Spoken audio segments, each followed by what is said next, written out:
Bonjour à tous, bienvenue dans cette sixième partie du tutoriel sur Pygame. Alors, nous nous étions quittés sur cette fonction usine entité. Eh bien, je l'ai un tout petit peu retravaillé. Je me suis simplement rendu compte que nous avions écrit entité de position est égal à entité de rect.topleft et en fait, on aurait pu directement le mettre dans le dictionnaire car on réutilise le rectangle passé en argument et son coin supérieur gauche. Ceci est un petit peu plus lisible, je dirais, que la version précédente. Et le programme, évidemment, fonctionne toujours. Notre vaisseau se déplace. Alors, le problème, c'est que notre vaisseau, en fait, se déplace à une vitesse qui dépend de l'ordinateur sur lequel on se trouve. Pourquoi ça? Tout simplement parce que lorsque l'on fait bouger notre vaisseau, on lui donne une vitesse, ici 0,5 pixels, qui permet de changer ici la position, donc changer position vaisseau, où on prend la vitesse, donc 0,5, on augmente la position de cette vitesse, et il va falloir donc 2 tours de boucle pour passer 2 fois par changer position pour voir le X ou le Y changer. Ça veut dire en fait que le vaisseau bouge de 1 pixel tous les 2 tours de boucle, et autrement dit, c'est toutes les 2 frames. Mais combien de temps dure une frame dépend de la vitesse de l'ordinateur. Et peut-être votre ordinateur est plus rapide que le mien, auquel cas, ce programme-ci chez vous ferait déplacer le vaisseau plus rapidement. Et vous pouvez imaginer que pour tout un jeu, chez vous peut-être le jeu s'exécuterait très vite et serait très difficile, alors que chez moi il est un peu plus lent, et peut-être encore chez une tierce personne est beaucoup plus lent et donc plus facile. C'est pas ce qu'on veut. Alors comment peut-on remédier à ça? Dans Pygame, il y a le module Time, que voici, dans lequel se trouve un objet clock. L'objet clock a une méthode tick que l'on peut appeler à chaque frame et qui indique tout simplement, c'est vraiment un timer, un chronomètre, il indique le temps qui s'est passé depuis la dernière fois qu'on l'a appelé. Et ce temps est exprimé en millisecondes. Alors, on aimerait donc se créer ce timer, donc c'est dans pygame.time.l'objet clock avec une majuscule vu que c'est un objet, ouvrir, fermer la parenthèse pour créer un objet. Donc là, j'ai un objet clock que j'ai appelé timer. Dans la boucle, je vais mettre ça dans la logique du jeu. Si j'appelle donc mon timer.tick, cette méthode va retourner le temps qui s'est passé depuis la dernière fois qu'on l'a appelé. Et je vais mettre ça dans la variable dt. C'est un temps en millisecondes. Personnellement, je préfère travailler avec des secondes. Je vais donc diviser par 1000 et ça va me donner donc un chiffre plus petit que 1 qui sera le temps en secondes qui s'est passé pour un tour de boucle, c'est-à-dire gérer les événements, mettre à jour la logique du jeu et dessiner à l'écran. Et puis on revient ici et on repasse par tick. Je me suis souvent demandé au début, oui mais pour le tout premier tour de boucle, je n'ai pas été voir dans le détail, mais je pense tout simplement qu'il regarde depuis que l'horloge a été créée. C'est le temps qui se passera jusqu'ici, mais ça n'a vraiment aucune incidence étant donné que c'est le tout premier tour de boucle. Et directement, il passe au deuxième tour de boucle et maintenant, on a un temps qui est bien mesuré, toujours depuis le même endroit dans le code.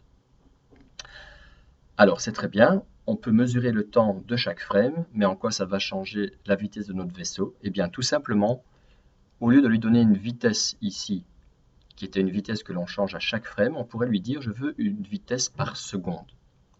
Donc si on dit au lieu de 0,5, on veut passer à 300 pixels par seconde, donc ça c'est simplement la valeur de notre vitesse, ça veut dire que quand on change la position du vaisseau, il faudrait lui passer en argument le temps qui s'est passé, tt. Donc je reviens dans changer position qui est ici, on va lui passer l'argument dt. Donc on a récupéré ici la vitesse, la position du vaisseau, mais pour calculer sa position, on y ajoute non pas la vitesse qui vaut donc 300 dans notre cas, mais la vitesse fois le temps qui s'est écoulé depuis la frame précédente.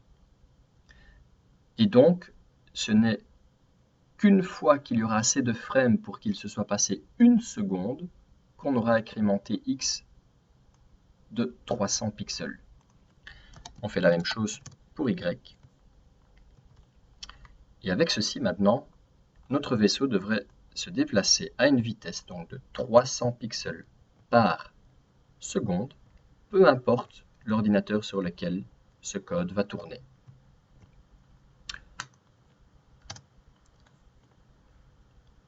On aimerait peut-être également pouvoir en fait afficher le nombre de frames par seconde, qui serait une donnée intéressante à voir. Et toujours dans notre objet clock, on a une autre méthode qui s'appelle getFPS, justement, qui calcule donc ici, qui calcule justement le nombre de frames par seconde.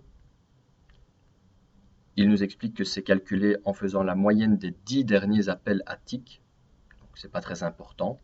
Et ce chiffre tourné donc est un objet à virgule flottante. Alors, comment l'utiliser? Eh bien, tout simplement en appelant notre timer.getFPS, on aura le nombre de frames par seconde, mais il va falloir l'afficher. Alors, pour l'afficher, il va nous falloir créer une surface avec une fonte. Donc, si vous vous souvenez bien, je vais prendre une fonte Cambria qui est sous Windows, mais vous pouvez changer et choisir ce que vous voulez. C'est donc Pygame Font 6 Font. Le nom est Cambria. Une taille, disons, 24. On va voir ce que ça donne. Ça, c'est juste pour la fonte. Et ensuite, on doit utiliser pour cette fonte-là la méthode render, donc, qui nous donnerait une surface. Donc, je vais appeler ça fps label ma surface. C'est font cambria.render. Alors, render prend quoi? D'abord, le texte que l'on veut justement afficher. Le texte sera fps, deux points, et ici on veut mettre justement le nombre de fps. Ce sera un chiffre. Donc je mets des accolades pour utiliser la méthode format d'une chaîne de caractères, et on passe en argument donc le chiffre qui va remplacer ces accolades. Quel chiffre veut-on? Eh bien, notre timer.getFPS. Donc ceci va nous retourner le nombre de frames par seconde. Imaginons 500. Et donc on verra fps 500. Il y a encore quelques arguments à donner à render. Donc il y avait le texte. Ensuite, si on veut de l'anti-alias, donc en gros un joli texte, oui s'il vous plaît, true. Ensuite la couleur, disons en blanc. Et il y a un dernier argument optionnel qui est la couleur de fond, mais on ne la veut pas, elle peut rester en transparent. Ensuite, on veut calculer un rectangle pour notre FPS, et on va le mettre par exemple tout en bas à droite. Et bien pour ce faire, on prend notre surface créée, on cherche son rectangle, et on passe en argument que l'on veut que ce rectangle, le coin inférieur droit, donc bottom right, soit en fait tout en bas à droite de la fenêtre. Et notre fenêtre, ici, taille fenêtre, est justement 800-600, donc je prends taille fenêtre ici. Donc on a une surface et son rectangle pour le positionner. Maintenant, il ne reste plus qu'à le blitter pour le voir. Je vais le blitter, disons, avant le vaisseau, pour que si le vaisseau passe dessus, le vaisseau soit au-dessus du FPS.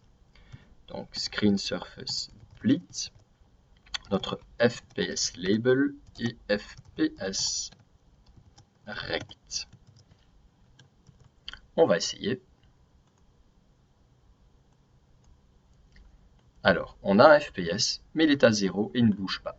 Eh bien, c'est tout à fait normal. Il a calculé le premier FPS ici, mais après, à chaque tour de boucle, on ne calcule plus ce FPS. Il faut le faire à chaque tour de boucle, bien évidemment. Cependant, ça voudrait dire qu'il faut recalculer il faut rappeler la méthode render de la fonte qui est, disons, un peu gourmande en temps machine. S'il y avait moyen de le limiter, ce serait pas mal. Mais d'abord, on va voir ce que ça donne en mettant ça tout simplement ici dans le code avant l'affichage du jeu.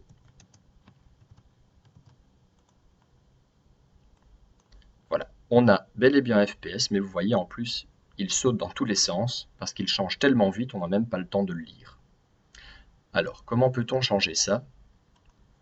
L'idée serait en fait de ne mettre à jour le label et le rectangle qu'une fois par seconde. Et comment peut-on faire ça? Eh bien, dans Pygame, toujours dans le module Time, il est possible de mettre un timer, set timer. Ça permet en fait de créer un événement qui sera mis sur la file des événements tous les X millisecondes. Alors, pourquoi veut-on faire ça? Eh bien, tout simplement, si on pouvait récupérer ici un événement toutes les secondes, on pourrait y répondre et dire, tiens, quand on a cet événement qui est généré, eh bien, on veut remettre à jour notre FPS label et FPS rect. Alors, comment fait-on ça? Le timer ne se met pas dans la boucle, bien entendu, mais avant de rentrer dans la boucle. Donc, c'est Pygame time set timer. Alors, il nous dit donc il faut un event ID. Qu'est-ce que c'est? Eh bien, c'est simplement un chiffre qui définit en fait le type d'événement. Si vous vous souvenez bien, dans les événements ici, on a vu que ici sont les différents types d'événements et on a d'ailleurs dedans user event ici. En fait, ces constantes ne sont rien d'autre que des chiffres. On peut le voir tout simplement en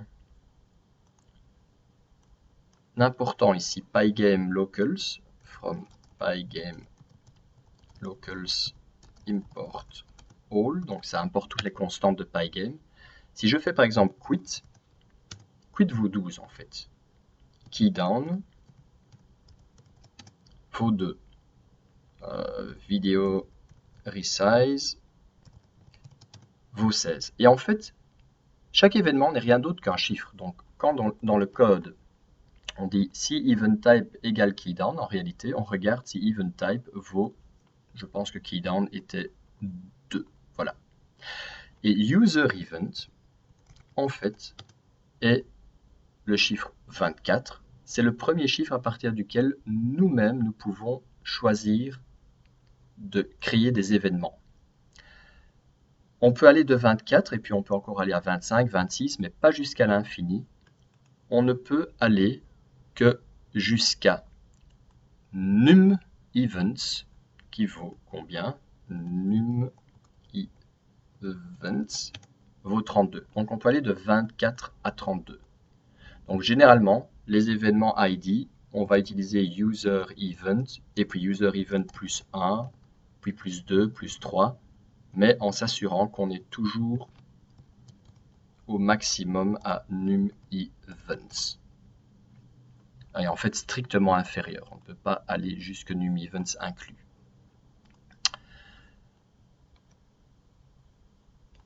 Donc, nous mettons un timer. Il faut pour ce timer donc faire quoi? Pour ce timer, faire le event ID. Donc nous, on va juste prendre user event plus 0. Hein, on sait que ça vaut, d'ailleurs, on a vu 24, mais on va utiliser user event, c'est plus parlant. Et tous les combien de temps va-t-on générer cet événement? Eh bien, tous les 1000 millisecondes, donc toutes les secondes. Donc ceci va faire en sorte que dans notre boucle ici, on va récupérer un event qui aura un event type de user event toutes les secondes.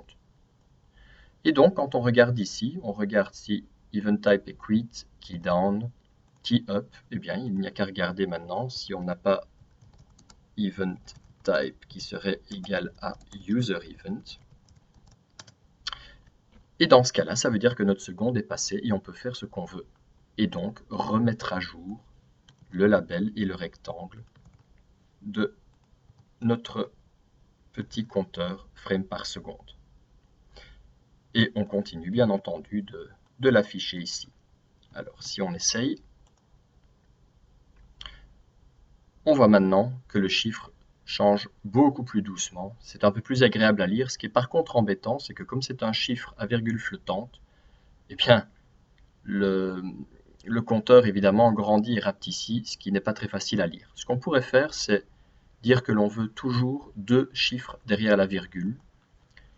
Et pour ce faire, il suffit tout simplement, dans notre formatage ici de notre chiffre, de rajouter 2.2f. Ça veut simplement dire que tout ce qui est après la virgule, on veut 2 chiffres significatifs pour les chiffres flottants. On l'avait ici et on l'avait en la définition ici. On réessaye. Et voilà. On a un compteur FPS qui a 2 chiffres significatifs derrière la virgule et est un peu plus facile à lire. Dernière chose, le tic de notre timer, qui est ici, peut prendre un argument optionnel qui est le framerate. Ça sert simplement à limiter le nombre de frames par seconde du programme. Donc, si on relance le programme en ce moment, en tournant aussi rapidement qu'il le peut, mon programme sur l'ordinateur peut tourner voilà, du 1200, 1500, 1000 frames par seconde. Et ça veut dire que le processeur est occupé à faire que ça, en tout cas sur un cœur, et ce n'est pas nécessaire d'avoir 1000 frames par seconde. 30 frames est déjà bien suffisant, donc il suffit de passer 30 en argument, et on va limiter en fait le tour de boucle. Et comment est-il limité? Donc tout simplement, quand il arrive ici, il va regarder combien de temps s'est passé, et s'il y a trop peu de temps qui s'est passé, il va rendre la main à l'OS et attendre de reprendre le programme à peu près au moment voulu pour qu'au final il y ait 30 tours de boucle. Bon, diviser 1000 par 30, c'est pas très facile, 100 par 3, mais disons en gros ça ferait 33 frames qu'il faudrait.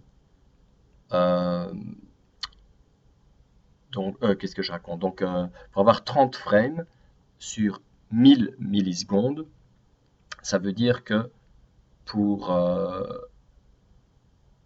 une frame, il se passerait donc 1000 divisé par 30 secondes. Et donc, si je lance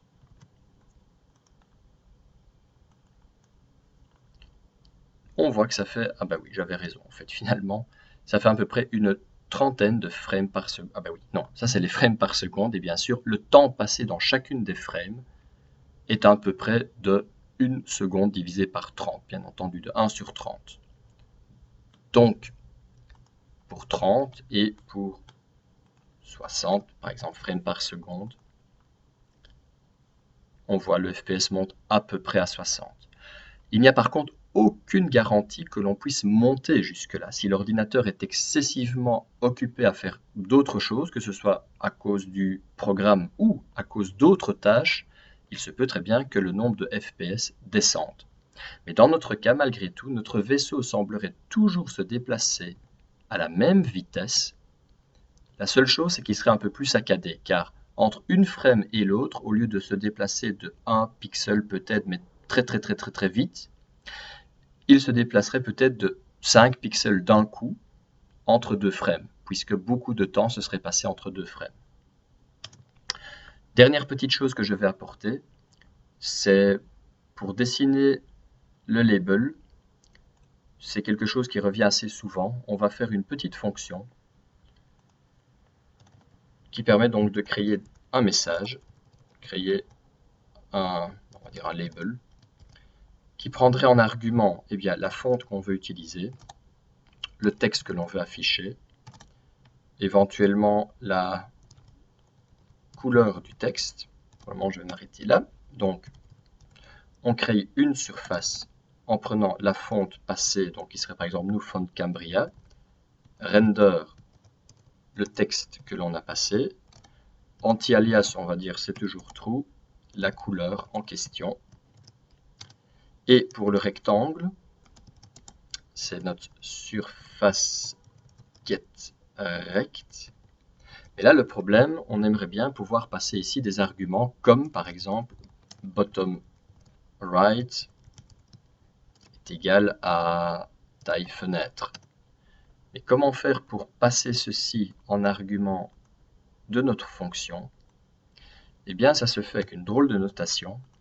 On dit, si on appelle, donc je vais donner un exemple, si on appelait la fonction en écrivant créer label de donc, font Cambria, un texte, une couleur, et qu'on écrivait vraiment bottom right, pas de underscore, bottom right est égal à taille écran. Pour pouvoir interpréter ceci, on peut le récupérer en fait dans une variable avec 2 étoiles devant, qui veut dire que c'est tout le reste des keyword arguments, donc des arguments avec des clés. Donc position en fait est à présent un dictionnaire. Donc position sera en fait un dictionnaire qui aura comme clé par exemple bottom right et comme valeur taille fenêtre. Cependant, getRect ne prend pas un dictionnaire, il prend vraiment bottom right égale taille fenêtre. Et bien pour revenir à cette notation-là, on passe position, mais on remet les 2 étoiles devant, et ça retransforme le dictionnaire en une clé égale une valeur. Et s'il y avait eu d'autres clés, d'autres valeurs, ce serait virgule, et une autre clé, top égale 40, etc. Donc avec cette notation, ça va nous permettre de récupérer directement ici la position du rectangle de notre label. Et il faut bien sûr retourner notre surface créée et son rectangle. Pour utiliser donc cette fonction, FPS label, on va non seulement avoir FPS label, mais directement FPS rectangle retourné est égal à créer, on peut un petit peu monter pour voir la fonction ici en haut, créer label de, donc la fonte c'est font Cambria, ça peut partir, virgule, le texte que l'on veut mettre donc c'est tout ceci, virgule, la couleur donc c'est blanc, et la position, eh bien c'est bottom right est égal à taille fenêtre, on enlève les espaces, et cette ligne n'a plus lieu d'être. Cette ligne, je dois encore la recopier donc ici dans l'événement user event. Voilà, on va essayer. Et voilà, ça fonctionne toujours correctement. On a un label frame par seconde et notre vaisseau qui se déplace de manière constante, quel que soit l'ordinateur sur lequel il se trouve. J'espère que vous avez trouvé cette vidéo intéressante et je vous rejoins bientôt pour une nouvelle vidéo. Salut!